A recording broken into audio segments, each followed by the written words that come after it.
Good evening, and it's just really great to be with you again and to talk to you tonight about one of my favorite people in the Bible, and you're not going to guess who it is. I'm not going to tell you right now, so you just have to wait.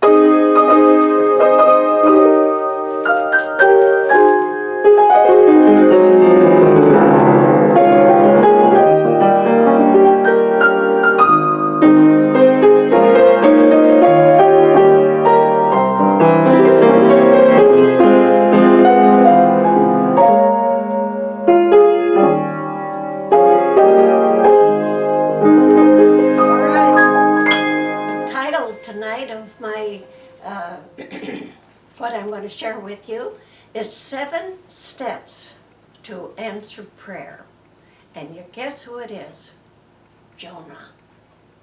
Now you never thought of that, and that's probably not your favorite one, but I tell you, the Lord spoke to me one time out of Jonah, and I've never gotten over it.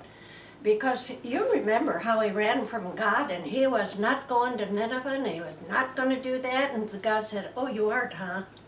Well, if God wants you, he'll get you. And so he's got him, and now he's really between a rock and a hard place, and that's usually where we cry. And a lot of times we'll just kind of try to persuade God that we're okay, until we get in trouble, and he's in trouble. So I have about 7 steps. They all start with P, and I don't hope I can get through them. All right, 7 steps to answered prayer. Now, first of all, you got to have a problem, and Jonah had one. It was a big one. And he said, this is the first time that he has really called upon the Lord. Isn't that amazing? He's been through shipwreck, and he's had all kinds of things that have happened to him, but he never called on the Lord. He even rather die, said, throw me overboard. Well, that was a big mistake, or maybe that was God ordained too. But he said, out of the belly of the fish, I cried. Where do you cry? Where do I cry? When I am in a circumstance, and the bars of earth are all around me, I can't see my way out, it's dark everywhere, I cry. You cry. And so God lets these things come because they're going to take us to where he wants us to go and where we'll be glad we went. So he cried out of the fish's belly, and he said, out of the belly of hell, I cried. He named his circumstance. And sometimes I think we do too. And sometimes we thought our circumstances were hell, didn't we? And maybe some of you do today, I bet you do. So the next thing, the next P, is after the problem, is the place. Now, really, it doesn't make any difference. The place for God to work is indifferent. It doesn't matter. Because God lives just as well in the belly of the fish as he did outside of it. So there was no escaping. There was no other way except God lived in the fish where Jonah was. So actually, God lives where your problem is. So the place is irrelevant. And so we think, oh, this is the exception. No, there are no exceptions, because there's no place that God is not. He's the God that fills all and in all. So, all right, the next one is the prayer. Now, when you get to a faith prayer, you have to change you have to change your vocabulary. And instead of praying the problem, you start praying the answer. And he made some actually, they were just stupendous changes in his prayer. And one thing he said, yes, I am cast out of thy sight, yet will I look toward thy holy temple. Now, he was a prophet. what in the world did ever get into him to think that he was going to get out of that fish and that he was going to be back in his ministry and doing his thing that he did as a prophet? But already his circumstance and God himself has begun to change his perception of where he is. So his perception has changed, and that changed his prayer. Now the next one is the person. Well, you said, okay, the person is Jonah, but there's another person in there. Now, you know, usually we would say, oh, the fish did it. Or we start the blame game. Somebody else did it. It was those men that threw me overboard. He had all kinds of people that he could blame, but you know what he did? He said, thou. What's the thou he's talking about? He's talking about God. He said, you threw me out. You did it. And he kept going over the thou, thou, thou. He said, thou hast done it. You've cast me into the deep. And he said, it was thy waves that encompassed me and swished me in there. You know, once you recognize that God is in the circumstance, I don't care how bad it is. Well, I do care. But anyway, I want you to know God is in it. And he wants to bring you out of it. So, anyway, and he said this, thy billows, thy waves.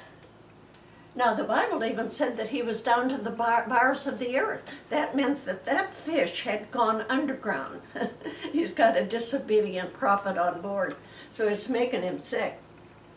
Now, so it changed to the person. Now we've had the problem, we've had the place, and now we have the prayer, and now we have the person. So the next one, he keeps rehearsing praise, and I call that a proclaiming. And he declares what he's going to do when he gets out. And you know, the Lord just seems to bless him with that, and the very thing that he said was what's going to come to pass. But he had to change it, and he had to proclaim it.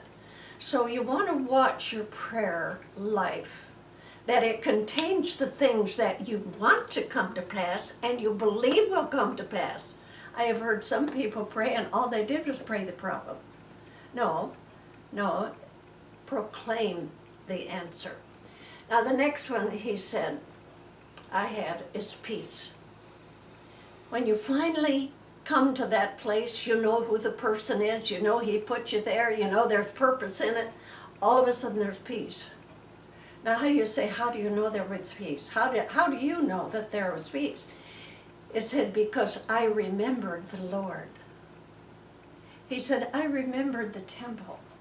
You see, when you're kind of disobedient and you're kind of resisting God and resisting the circumstance, you know what? You don't have peace.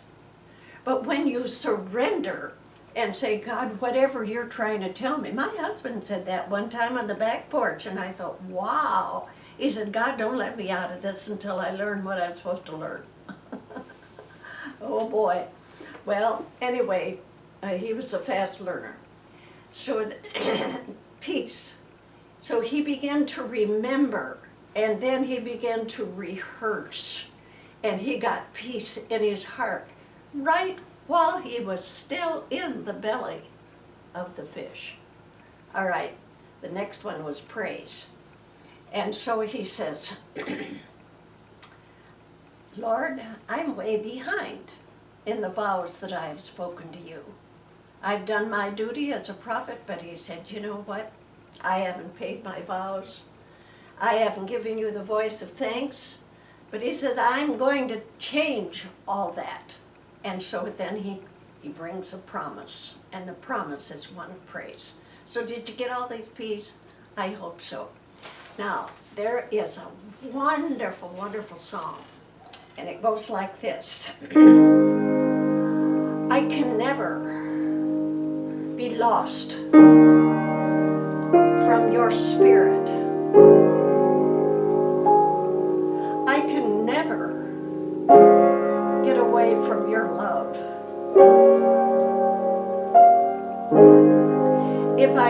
tried to hide in darkness,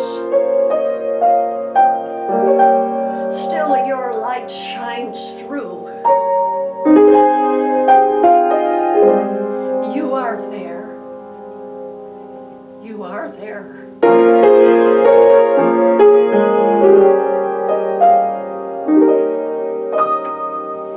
If I take the wings of the morning to the ocean,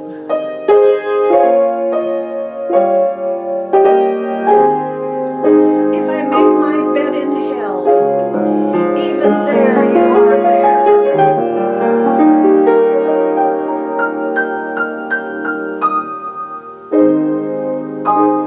All right, now let's go back to the beginning. Lord, you took the fibers of my being. There weren't any. And God collected them all up and said, I want that one. And that's what God said about you. That's what he said about me. Lord, you took the fibers of my being and you knit them to your will before my birth. You molded.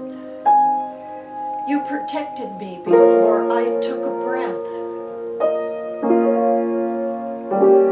You gave me all I need to walk this earth. You knew what I'd say before I said it.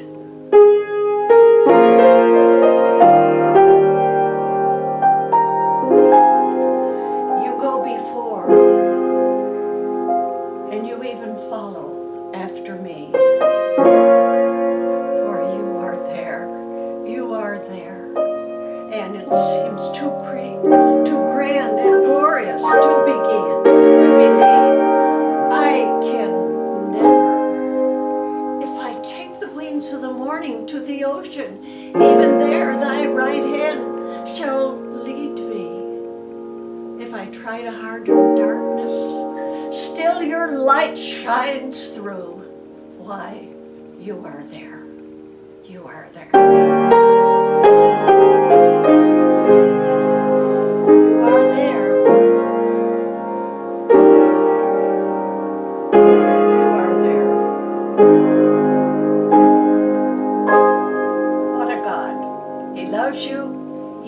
You, he'll see you through, and wherever and whenever and whatever that problem is in your life today, he's in it with you. God bless.